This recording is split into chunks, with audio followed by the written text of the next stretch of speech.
கர்நாடகாவில் உள்ள தர்மஸ்தல பகுதி பிரபல ஆன்மீக ஸ்தலமாக இருக்கிறது. அங்கே இளம்பெண்கள் உட்பட 100க்கும் மேற்பட்டோரது உடல்களை மர்மமான முறையில் தாம் புதைத்ததாக ஒரு நபர் தெரிவித்ததை அடுத்து நாடே பரபரப்பானது. இதை சிறப்பு விசாரணை குழு விசாரித்து வருகிறது.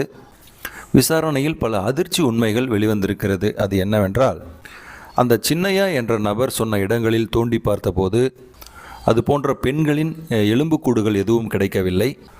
அப்போதுதான் இவர் மீது சந்தேகம் வந்து இவர் கைது செய்யப்பட்டார். இதுபோன்று பொய் செய்திகளை பரப்புபவர்களின் பின்னால் கிறிஸ்தவ மதமாற்றம் குழுவினர் இருப்பது தெரிய வந்துள்ளது.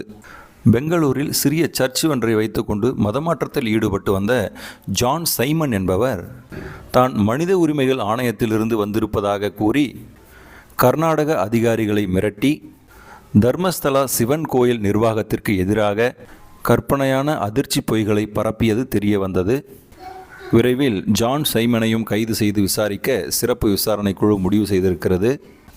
இதன் பின்னணியில் கேரளாவில் இருந்து இயங்கும் கிறிஸ்தவ மதமாற்ற குழுவினரும் இருப்பதை விசாரணையில் கண்டுபிடித்திருக்கிறார்கள்.